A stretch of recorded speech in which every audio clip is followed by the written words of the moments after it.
Figure Force! It's Figure Force YouTube toy collector team vlogging to save the day. Figure Force! Nostalgic vintage toy heroes. Figure Force!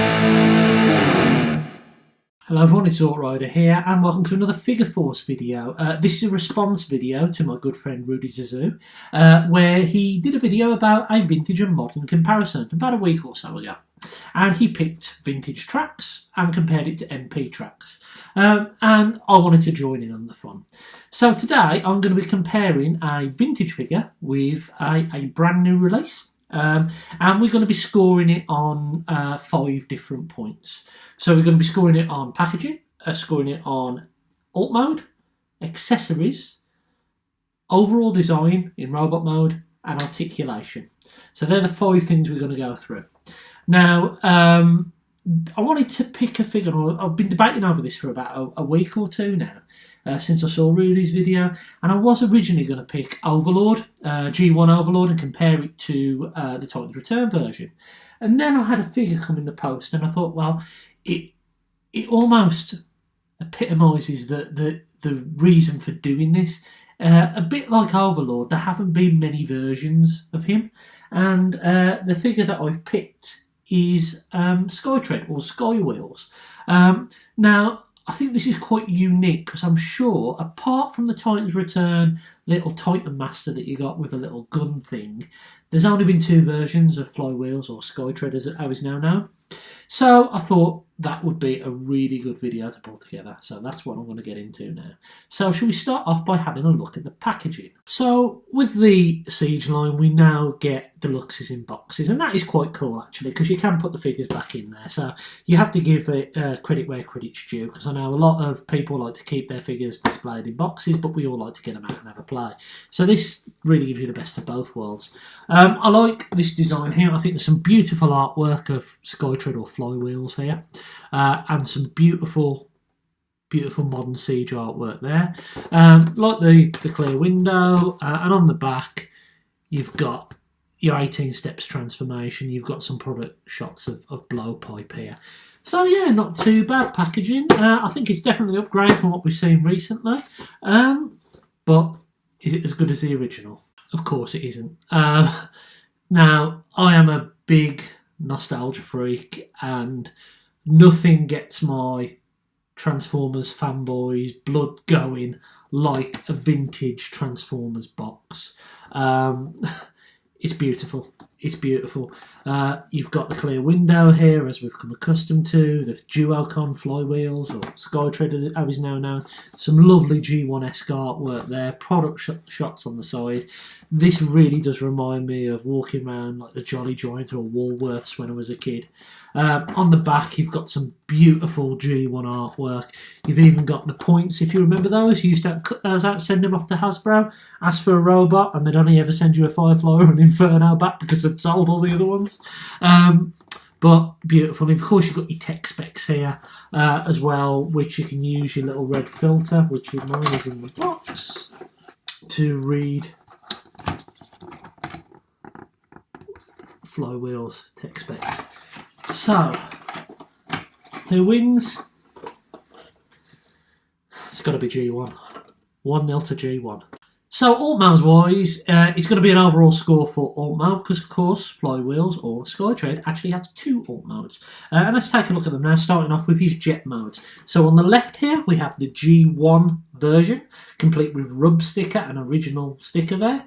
Details, yeah, it's pretty simple. You can see springs underneath, and essentially just flips in half. That's the only piece of transformation you get out of this.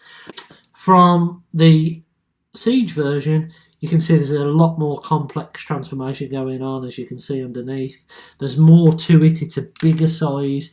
There's better paint work on it, as you would accustom to. I mean, this is what, 30 odd years old compared to, well, it hasn't even been released in this country yet, apart from on online retailers.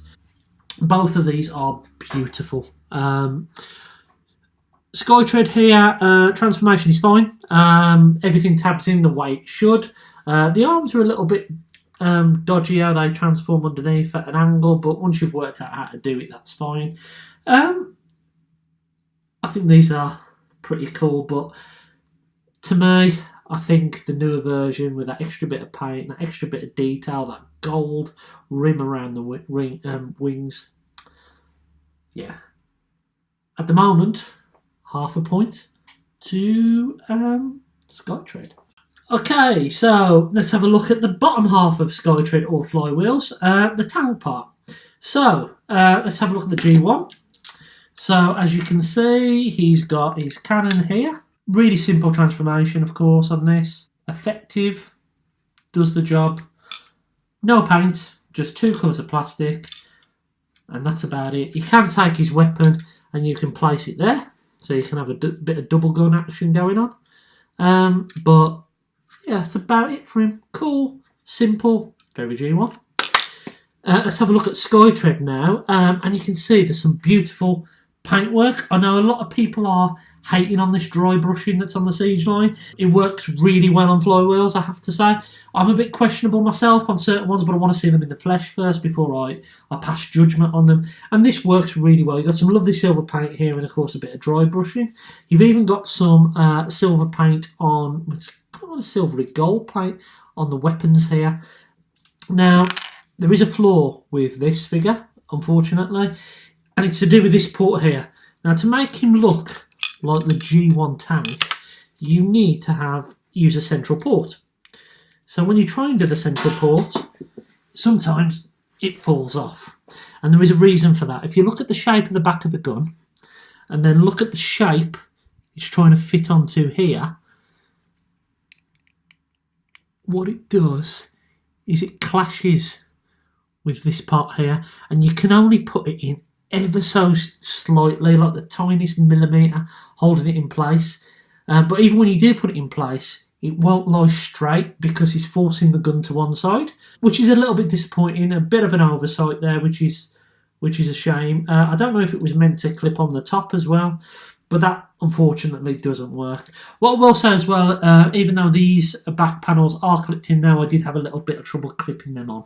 You can take his guns and place them there to have that kind of look going on, which is fine. All in all, it's a tough one, but I'm going to go for G1 on this one, simply because of that gun turret. It's so simple for him to get that right in design.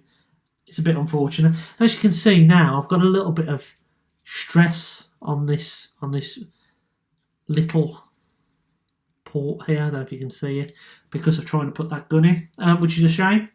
So just be aware of that. But I think, yeah, overall, I'm going to go for half a point to Skytread. So all in all, for the alt mode round, that's a draw. So it's now 1.5 points to half a point to G1. So we're going to go into overall design of robot mode now. So we've got G1 here, looking very blocky in G1, and the beautiful, beautiful Skytread. I'll try and get a bit more light on him here, just so you can see a little bit better. So here is Skytread, not Flywheels. He's beautiful. He's got a great, great head sculpt. Brilliant detail in there. Some lovely silver and red paint on the face. Of course, the paint carries on from the alt mode with some gold bits being picked out. The treads again look fine with that weathering, and everything becomes pretty clean. Yes, you could argue that this tail could fold up or these wings could fold in. I think it works really, really well. It's a beautiful figure. It's a great deluxe. One of the best I've seen in a while, and build quality is really, really good, especially after Power of the Primes and the thin plastic. This is nice, thick, chunky plastic, and it's almost a return to form for Hasbro. We're all spoilt with Titan's Return. Power of the Primes let us down a little bit, with some exceptions. This is a beautiful, beautiful figure. G1, and again, it's G1. It's exactly what it says on the tin. It's 30 years old. It has a great head sculpt. Not quite as IDW looking as this fellow here, but still great. Bright pink stickers instead of the gold figure, the gold that's been painted on this figure. And it's a cool figure.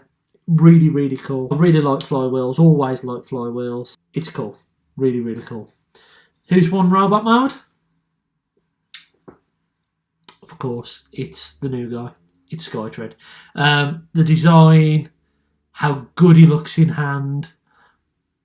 Can't fault him. Can't fault him at all. Although I have just noticed on his eye there's a little bit of paint missing, which is a little bit unfortunate, but I can touch that up. So it's 1.5 points each. It's a draw so far. And let's get on to accessories. So, let's start with G1 first. So G1 guy here comes with one blaster. And this blaster can fit in his hand pretty well. And that's about it. Now, this guy's articulation is limited, which I'll get into in the next section. But there is a little bit of very clever work Hasbro did here. Now, obviously, he can't point his gun because his arms only move out. So what they've done is they've put another tab on the back so we can have him pointing outwards like that, which is quite a clever workaround, really. I haven't seen anything like that before. I didn't realise he could actually do that until recently. So it's quite clever. Very, very clever. Round of applause, Hasbro, for that. So Skytread here, he can hold both of his weapons in both hands, and it looks pretty cool. You can also combine these weapons, if I don't drop Skytread on the floor, to make a bigger rifle, which he can then still hold in both hands like so, which is cool. And he's covered in ports, absolutely covered in ports. So you can peg these weapons in wherever you desire. And you can even peg one of his guns on his back for storage. So that is pretty cool. A lot of versatility on these accessories. So, who's won? Clever workaround against lots of options. It's been a tough one, but I'm going to go for lots of options. Skytread here is very cool, and I really like the weapons, the paint on there, and how you can do. Well, store them in so many places, put them on so many parts. So, Skytread wins this round, which brings it to 2.5 points to 1.5 points. So, the final decider is on articulation. Okay, so articulation. Let's start off with Skytread. So his head can do a full 360. His arms can do a full 360. You have a bend at the elbow. You have wrist articulation can go in slightly, but that's just due to transformation. He can do the full Van Damme and the full Monty. He can have a bend at the knee, which takes you to about there. And he has ankle rockers. A deluxe with ankle rockers. Fair play, Hasbro. Fair play. You do get a little bit of waist articulation, but it's below the groin. It's at a bit of a weird place, but it does give you a bit of movement. And you can have the wings out or packed away, which is pretty cool. So yeah, Skytread is a pretty good figure for articulation. So let's have a look at Flywheels articulation. You get nothing at the head. You get an outward movement at the arms. And he can bend down a little bit like that. Like he's being sick. And that's about it. Unfortunately for Flywheels here. He's a very blocky G1S, not very well articulated figure. He's full of charm, but he's never going to get in any dynamic poses. So it's another point to Skytread, which means he wins by 3.5 points to 1.5 points. What I will say, and it's all a bit of fun saying this is better than this one and this has got better joints than this one, articulation, accessories, blah blah blah blah blah. These are 30 years apart. This is a figure that I never thought I'd see another version of, and I know a lot of people have said that. I know Thu's been saying it quite a lot actually, and I agree with him. Never thought we'd get a generation style Skytread, and we have. Or Flywheels. I love both of these figures. I have my Flywheels from when I was a kid, but I picked up this one off eBay recently, and you know what, it was complete with a box, beautiful. And I think these two will look beautiful side by side when I sort out my collection, and they will look great. And I like the idea of putting something new against something old. Neither are really better, let's face it. They're 30 years apart, and this has charms which this will never have, or not have for a long time. But it's amazing the day and age we live in for as Transformers fans, because you know what? As a kid, I would have loved this toy. But it's fine, because as a kid, I love this toy. So, why not join in? Why don't you do a modern comparison? I've been Zort Rider. This has been Flywheels. This has been Skytread. And I'll catch you again soon.